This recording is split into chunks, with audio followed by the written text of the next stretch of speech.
नमस्कार, शाम 6 बजे के बुलेटिन में आप सभी दर्शकों का स्वागत है। मैं हूं साइमा खान। सबसे पहले नजर हेडलाइंस पर। प्रधानमंत्री नरेंद्र मोदी 5 देशों की अहम यात्रा पर। आज सुबह रवाना होने से पहले वक्तव्य में पीएम ने घाना को बताया ग्लोबल साउथ का मूल्यवान साझेदार। रणनीतिक, राजनीतिक, आर्थिक और सांस्कृतिक संबंधों में जुड़ेगा नया अध्याय।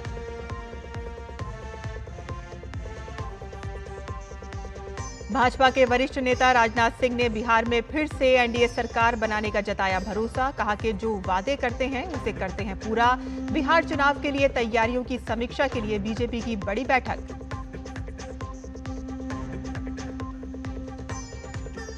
हिमाचल प्रदेश में बारिश से भारी तबाही। मंडी में 5 की मौत और 15 लापता। सराज क्षेत्र में सड़क, बिजली और मोबाइल कनेक्टिविटी बाधित। भारतीय वायुसेना भी राहत अभियान में जुटी।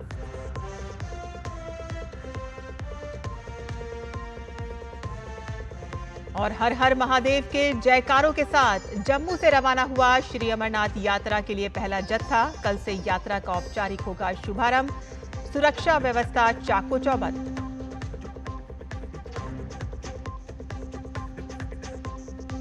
और एजबेस्टन टेस्ट में शुरुआती झटके से उभरी टीम इंडिया। यशस्वी ने जड़ा अर्धशतक। नायर 31 रन बनाकर पवेलियन वापस। लंच तक टीम इंडिया का स्कोर 2 विकेट पर 98 रन। और समाचार विस्तार से। प्रधानमंत्री नरेंद्र मोदी 2 जुलाई 2025 से शुरू होने वाली अपनी 5 दिवसीय विदेश यात्रा पर घाना, त्रिनिदाद और टोबैगो, अर्जेंटीना, ब्राजील और नामीबिया का दौरा करेंगे। वे पहले चरण के लिए घाना रवाना हो चुके हैं। ये यात्रा भारत की ग्लोबल साउथ रणनीति को मजबूत करने, आर्थिक सहयोग को बढ़ावा देने, सांस्कृतिक जुड़ाव को प्रोत्साहित करने और वैश्विक मंचों पर भारत के नेतृत्व को सशक्त करने की दिशा में एक महत्वपूर्ण कदम है। 2 से 9 जुलाई के बीच 5 देशों की यात्रा के पहले चरण में प्रधानमंत्री नरेंद्र मोदी राष्ट्रपति जॉन ड्रामानी महामा के निमंत्रण पर घाना पहुंचेंगे। यात्रा पर रवाना होने से पूर्व जारी बयान में प्रधानमंत्री नरेंद्र मोदी ने घाना को वैश्विक दक्षिण में एक मूल्यवान भागीदार और अफ्रीकी संघ व पश्चिमी अफ्रीकी राज्यों के आर्थिक समुदाय में एक महत्वपूर्ण भूमिका निभाने वाला देश बताया।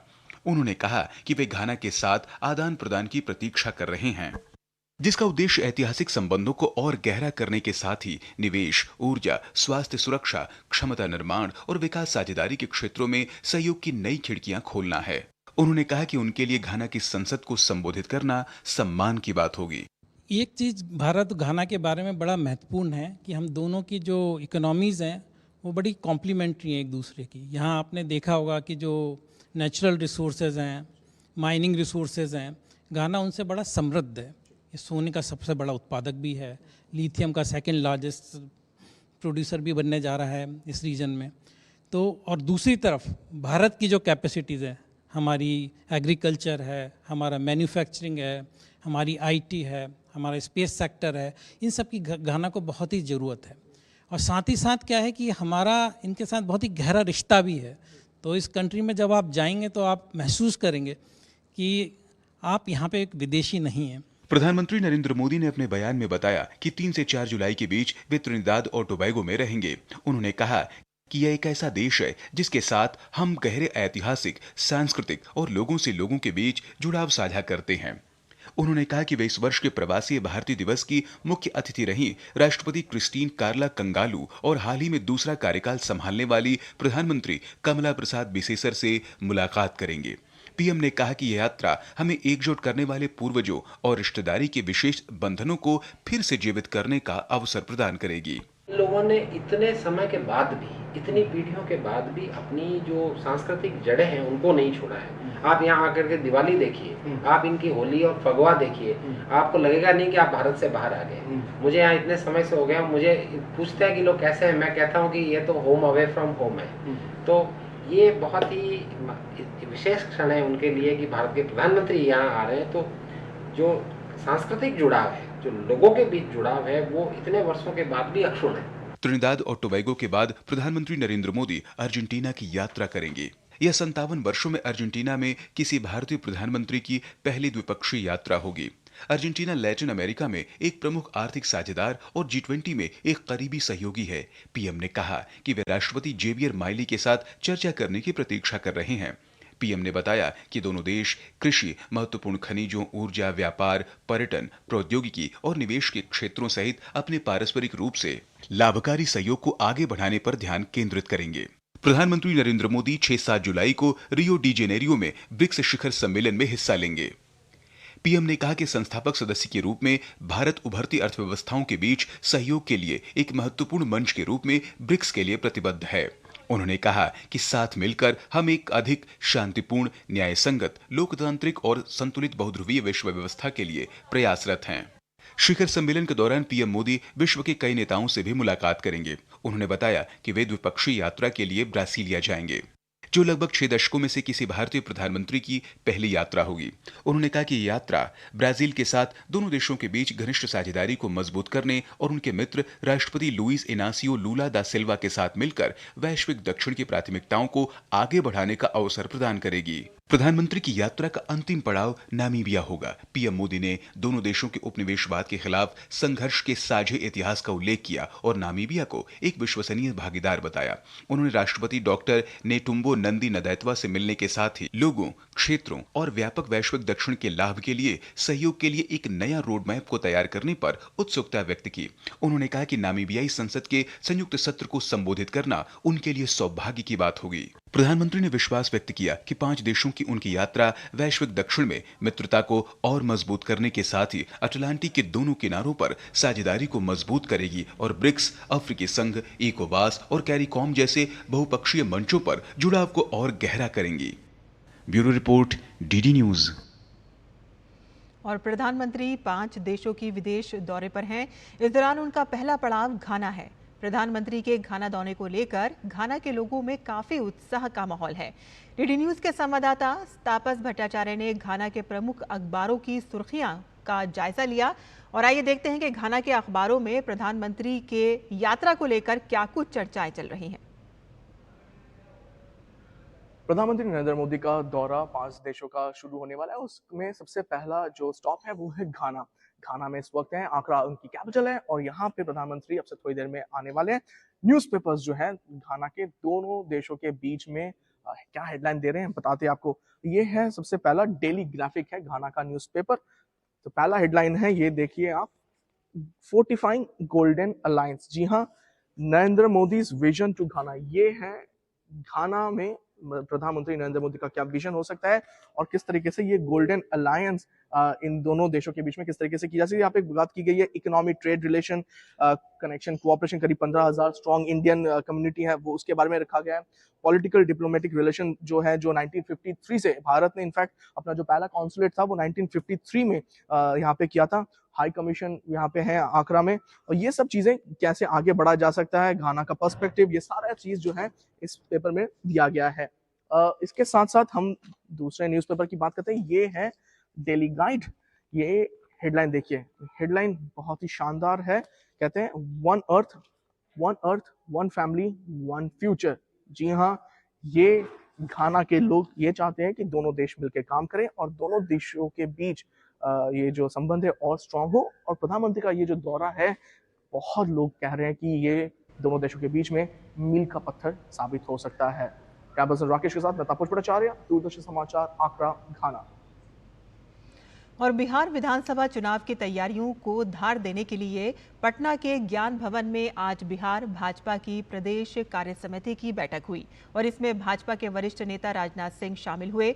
उन्होंने प्रदेश भर से आए नेतागण, पार्टी पद अधिकारियों और कार्यकर्ताओं को जीत का मंत्र दिया। उन्होंने कहा कि बिहार में एक बार फिर से एनडीए की सरकार आएगी। अपने संबोधन में उन्होंने कहा कि भाजपा दुनिया की विश्वसनीय पार्टी है और भाजपा ने जो भी वादे किए हैं उसे पूरा किया है। मैं दावे के साथ कहता हूं, हमने जो भी वादे चुनाव के दौरान किए, अक्षरशः हर वादे को पूरा किया है। मैं प्रेस के दोस्तों से भी कहना चाहता हूं कि हमारे चुनावी घोषणा पत्र को उठाकर देख लें कि हमने जो कहा है वो किया है अथवा नहीं है। लेकिन यह तीसरा कार्यकाल हमारे प्रधानमंत्री मोदी जी का जो है, उसमें अभी 4 साल शेष हैं। इस बात का भी ध्यान रखा जाना चाहिए। लोकतंत्र में यदि किसी राजनीतिक पार्टी के कार्यकर्ता के रूप में हमें काम करने का अवसर मिला है, तो हिंदुस्तान की नहीं, मैं कह सकता हूं कि दुनिया की सबसे विश्वसनीय राजनीतिक पार्टी है, सबसे क्रेडिबल राजनीतिक पार्टी है।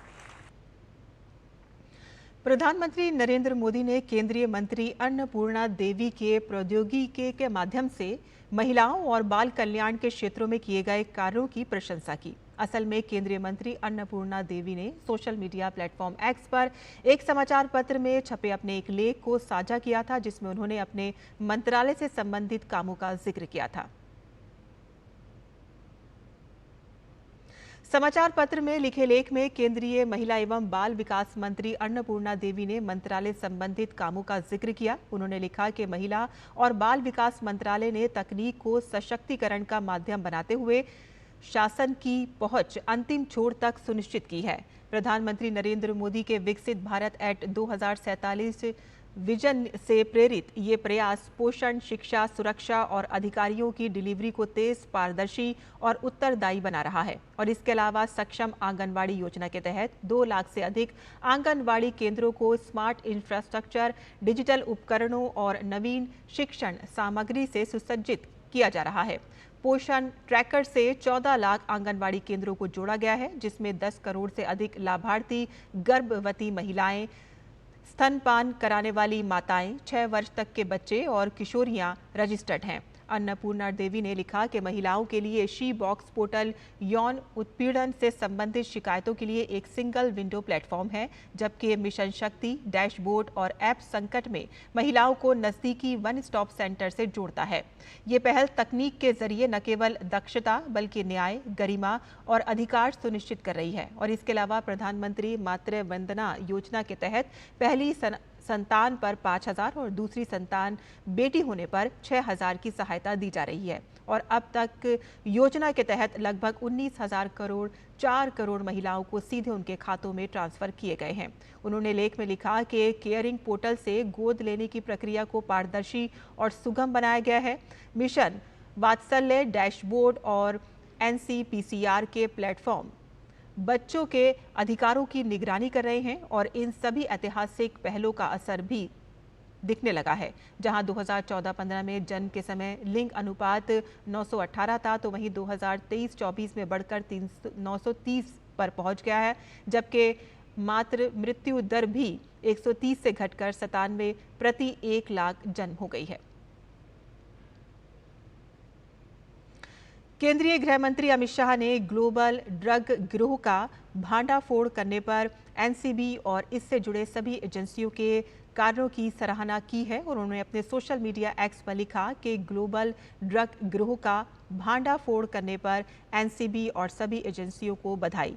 इस जांच में कई एजेंसियों ने समन्वय का एक शानदार उदाहरण पेश किया है और परिणाम स्वरूप 8 गिरफ्तारियां हुई हैं और 5 खेप की जब्त हुई हैं। 4 महाद्वीपों और 10 से ज्यादा देशों में संचालित होने वाले गिरोहों के खिलाफ अमेरिका और ऑस्ट्रेलिया में कार्रवाई शुरू हुई। हमारी एजेंसियां लगातार इन गिरोहों द्वारा इस्तेमाल किए जाने वाले क्रिप्टो भुगतान और गुमनाम ड्रॉप शिपर्स जैसे तरीकों की निगरानी कर रही हैं।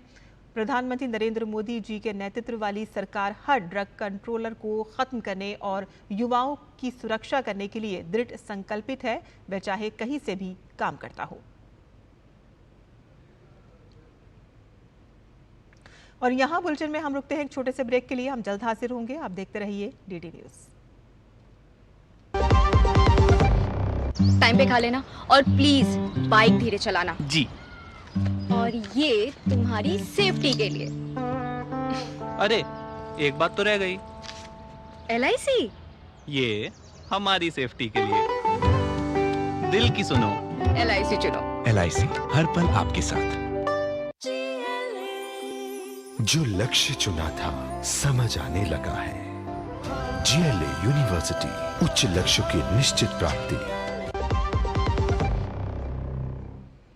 और ब्रेक के बाद आपका फिर से स्वागत है। केंद्रीय मंत्रिमंडल ने देश में रोजगार सृजन के लिए करीब 1 लाख करोड़ रुपए की रोजगार से जुड़ी प्रोत्साहन योजना ELI को मंजूरी दी है। योजना में कई ऐसे प्रावधान किए गए हैं जिससे रोजगार के अवसर बढ़ेंगे और माना जा रहा है कि योजना देश के लिए गेम चेंजर साबित होगी। प्रधानमंत्री नरेंद्र मोदी की अध्यक्षता में केंद्रीय मंत्रिमंडल ने रोजगार से जुड़ी प्रोत्साहन योजना ELI को मंजूरी दे दी है। इसका लक्ष्य देश में रोजगार सृजन की गति को तेजी से आगे बढ़ाना है। कैबिनेट ने विनिर्माण सेक्टर पर विशेष ध्यान के साथ कई अहम सेक्टर में अधिक रोजगार के लिए इस योजना को मंजूरी दी है। रोजगार से जुड़ी प्रोत्साहन योजना के लिए करीब 1 लाख करोड़ की राशि मंजूर की गई है। इस योजना के जरिए अगले 2 वर्षों में 3.5 करोड़ रोजगार के पैदा होने की उम्मीद है। इस योजना के तहत जहां पहली बार काम करने वाले कर्मचारियों को 1 महीने का वेतन 15,000 रुपए तक मिलेगा, वहीं नियोक्ताओं को अतिरिक्त रोजगार पैदा करने के लिए 2 साल की अवधि के लिए प्रोत्साहन दिया जाएगा, जबकि विनिर्माण क्षेत्र के लिए 2 साल के लिए अतिरिक्त लाभ भी दिया जाएगा। ये 15,000 रुपए केवल EPFO में पंजीकृत कर्मचारियों और 1 लाख रुपए तक के वेतन वाले कर्मचारियों के लिए होगा। भुगतान किस्तों में होगा, जिसमें पहली किस्त 6 महीने में और दूसरी किस्त 1 साल की सेवा के बाद देय होगी। इसके साथ ही कम से कम 6 महीने तक निरंतर काम करने वाले प्रत्येक अतिरिक्त कर्मचारी को 2 वर्षों तक 3,000 रुपए प्रति माह तक की प्रोत्साहन राशि दी जाएगी। विनिर्माण क्षेत्र के मामले में प्रोत्साहन तीसरे और चौथे वर्ष तक जारी रहेंगे। श्रम मंत्रालय की सचिव वंदना गुरनानी का मानना है कि ये योजना देश के लिए गेम चेंजर साबित होगी। इस स्कीम के मेन 3 लक्ष्य मैं समराइज करूंगी। एक तो रोजगार को प्रोत्साहन देना, दूसरा रोजगार क्षमता को प्रोत्साहन देना, एम्प्लॉयबिलिटी को भी प्रोत्साहन देना है, और तीसरा एक फॉर्मलाइजेशन हमारे वर्कफोर्स का, उसको बढ़ाना और इनफॉर्मल वर्कफोर्स को फॉर्मल की तरफ ले जाना। ये 3 मेन लक्ष्य हैं इस स्कीम के। जानकारों का कहना है कि सरकार की ये योजना रोजगार सृजन के साथ ही इंडस्ट्री के लिए भी फायदेमंद होगा। प्रधानमंत्री माननीय नरेंद्र मोदी जी को बहुत बहुत धन्यवाद देते हैं कि उन्होंने ये जो प्रयास किया है, ये प्रयास से न केवल बेरोजगारी दूर होगी, न केवल रोजगार सृजन होगा, बल्कि हमारा जो मैन्युफैक्चरिंग सेक्टर है वो बूस्ट होगा। देश की प्रगति और देश के आगे बढ़ने में बहुत महत्वपूर्ण कदम है। इस योजना के अंतर्गत पहली बार काम करने वाले युवा और युवतियों को 15,000 रुपए तक की मदद, और जो उद्योग पहली बार युवा और युवतियों को किसी फॉर्मल एम्प्लॉयमेंट सेक्टर में लाएंगे, उनको 3,000 रुपए तक की मदद दी जाएगी। लोगों को मदद के लिए एक स्कीम बनाए हैं भारत सरकार ने। हम जो आत्मनिर्भरता का बात करते हैं भारत में, उसका दौरे में ये एक स्कीम सभी नया जॉब सीकर्स को मदद देगा। उसके साथ साथ मैन्युफैक्चरिंग यूनिट्स को भी बहुत मदद देंगे। ELI योजना की घोषणा केंद्रीय बजट 2024-25 में प्रधानमंत्री की 5 योजनाओं के पैकेज के हिस्से के रूप में की गई थी, जिसका कुल बजट 2 लाख करोड़ रुपए। Bureau report, DD news. और माना जा रहा है कि ELI योजना देश के लिए गेम चेंजर साबित होगी। अर्थ जगत से जुड़े विशेषज्ञ भी इसे कई मायनों में अहम मान रहे हैं। प्रधानमंत्री श्री नरेंद्र मोदी जी के नेतृत्व में केंद्र सरकार द्वारा स्वीकृत employment linked incentive scheme ELI योजना देश के करोड़ों कामगारों और युवाओं के लिए एक ऐतिहासिक तोहफा है। लगभग 3.5 करोड़ लोगों को इस योजना से लाभ मिलेगा, जिसमें करीब 1 करोड़ 92 लाख युवाओं पहली बार औपचारिक रोजगार में शामिल होंगे। यहाँ मैं NFITU की तरफ से ये स्पष्ट करना चाहता हूँ कि यह योजना सिर्फ एक आर्थिक उपाय नहीं, बल्कि मोदी सरकार की श्रमिकों की सर्वोपरि मानने वाली नीति का ज्वलंत उदाहरण है। इसके अंतर्गत यदि कोई नियोक्ता नए कर्मचारियों को नियुक्त करता है तो इनके EPF में नियोक्ता का अंशदान सरकार द्वारा किया जाएगा। मोदी कैबिनेट द्वारा ELI योजना मंजूर किए जाने के बाद युवा बेहद उत्साहित हैं। उनका कहना है कि इस योजना से उन्हें रोजगार के बेहतर अवसर मिलेंगे और प्रधानमंत्री नरेंद्र मोदी के विकसित भारत के सपने को साकार करने में महत्वपूर्ण भूमिका निभाएगी। कैबिनेट का एम्प्लॉयमेंट लिंक्ड इंसेंटिव स्कीम है। इसमें सबसे बड़ी चीज़ अच्छी चीज़ ये है कि ये फर्स्ट ऑफ इट्स काइंड है, जिसने कई सेक्टर्स में काम करने का एरिया है, जैसे कि सोशल सेक्टर हो गया, सोशल सेक्टर डेवलपमेंट करेगा। इकोनॉमिक डेवलपमेंट में इसमें 2 पार्ट्स में डिवाइड करा हुआ है, जिसमें पार्ट ए में इंसेंटिव आपको दे रहा है 15,000 के अराउंड इसमें है, और इसका जो एरिया है वो बहुत ब्रॉड है। 3.5 करोड़ पॉपुलेशन को टारगेट करना है, जिसमें मुझे लगता है कि इंडिया के पूरे सेक्शंस को कवर करने का सबसे बड़ा इसमें इंसेंटिव है। हमारे प्रधानमंत्री श्री नरेंद्र मोदी जी कहते भी आए हैं और बोलते भी हैं कि हमारा फोकस हमेशा से यूथ पे रहा है। यूथ ही है हमें जो भारत को एक विकसित भारत 2047 उनके विजन को आगे लेके जाएगा। और जैसा भी हमने देखा है कि हमारी इकनॉमी वर्ल्ड पे 4th नंबर पे भी है, एंड इसी तरीके से हम और आगे आएंगे यूथ पे फोकस करते हुए। देखिए, आज हम जिस जनरेशन में रह रहे हैं, जिस एरा में हैं, ह्यूमन रिसोर्स एक बहुत ही इम्पॉर्टेंट एलिमेंट है उसका, और ह्यूमन रिसोर्स के लिए उनका एम्प्लॉयमेंट जनरेशन, सारी इनिशिएटिव्स जो भी एम्प्लॉयमेंट से लिंक्ड हो रहे हैं, that's very important, and the employment linked incentive scheme this time will add on to it. हमारे इकोनॉमी में भी स्केलेबिलिटी के जो चांसेस हैं कि हमारा प्राइमरी सेक्टर बहुत अच्छा कर रहा है, हमारा सर्विस सेक्टर बहुत अच्छा कर रहा है, but the main problem is कि हम उस गैप को ब्रिज नहीं कर पा रहे हैं अभी। तो अभी जो स्कीम ये आई है, इससे होगा कि जो हमारा मेजर जो गैप का एरिया है ना, वो गैप ब्रिज हो पाएगा, और जो मेजर यूथ का जो पॉपुलेशन है जो अनएम्प्लॉयड है उसको बेटर एम्प्लॉयमेंट मिल सकता है। और उसके साथ ये है कि केवल यूथ को नहीं, जो एम्प्लॉयर्स हैं उनके लिए भी इंसेंटिव्स हैं। तो इससे ये होगा कि जो यूथ है वो बेटर एम्प्लॉयमेंट पा सकेगी, और जो एम्प्लॉयर्स हैं वो लोग भी बेटर एम्प्लॉयमेंट दे सकेंगे, क्योंकि उनके पास भी इस चीज़ को देने के इंसेंटिव्स हैं। उसके बाद ये होगा सर, ओवरऑल इकोनॉमी भी ऑब्वियस है कि जब यूथ काम पे लगेगी तो इकोनॉमी में भी डेवलपमेंट होगा। तो ओवरऑल मुझे लगता है कि it is a very good incentive scheme, and इससे बहुत बेनिफिट होने वाला है।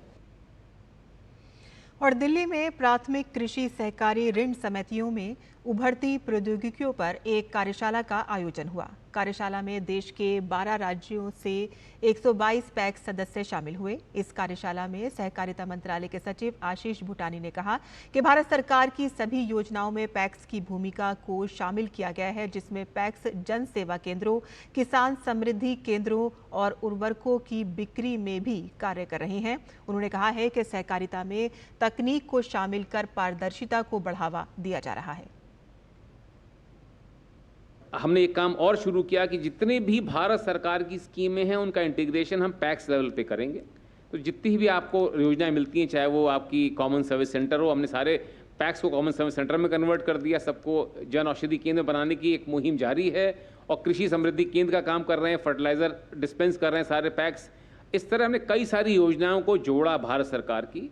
Idea was PACS is an institution backed by an act of the state government. और लद्दाख में ताशी ग्यालसन खाचू को भाजपा का प्रदेश अध्यक्ष बनाया गया है। जामयांग तेसेरिंग नामग्याल और ताशी ग्यालसन को राष्ट्रीय परिषद का सदस्य चुना गया।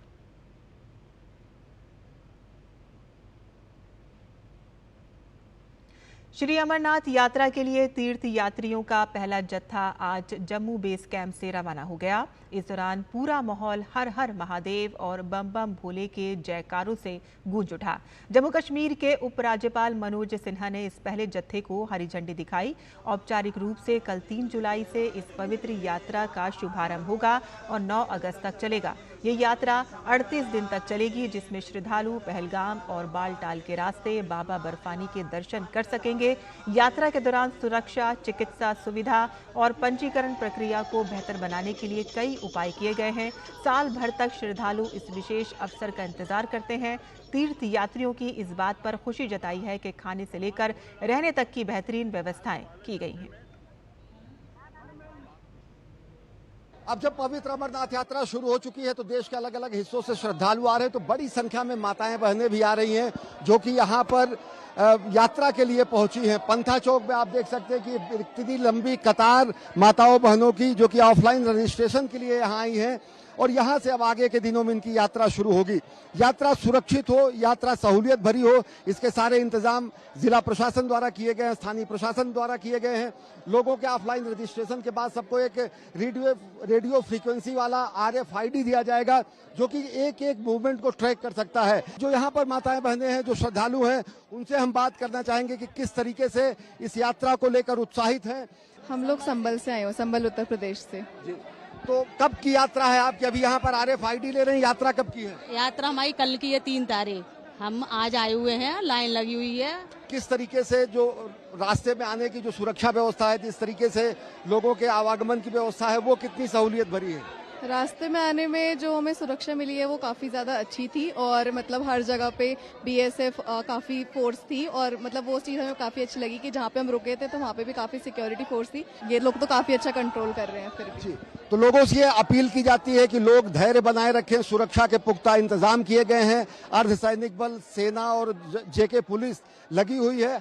58,000 से ज्यादा सुरक्षाकर्मी इस पूरे के पूरे यात्रा को सकुशल संपन्न करने के लिए डिप्लॉय किए गए हैं। तो यात्रा पूरी तरीके से सुरक्षित हो, यात्रा पूरी तरीके से सुगम हो, यात्रियों को किसी तरीके की असुविधा न हो। किस तरीके से बड़ी संख्या में महिलाएं भी, बालिकाएं भी इस यात्रा को लेकर उत्साहित हैं। आप लोगों से जानना चाहेंगे कहां से आई हैं, कितनी उत्साहित हैं, कब की यात्रा है? हम दिल्ली से आए, अभी तो हमारा रजिस्ट्रेशन ही नहीं हुआ, हो जाएगा तो हमारी कल की यात्रा हो जाएगी। ऑफलाइन रजिस्ट्रेशन के लिए यहाँ क्या क्या जरूरी है? फोटो के साथ सब यहाँ पर पहुँच रहे हैं, और आधार कार्ड। मेरे दिन आधार कार्ड और मेडिकल होता है।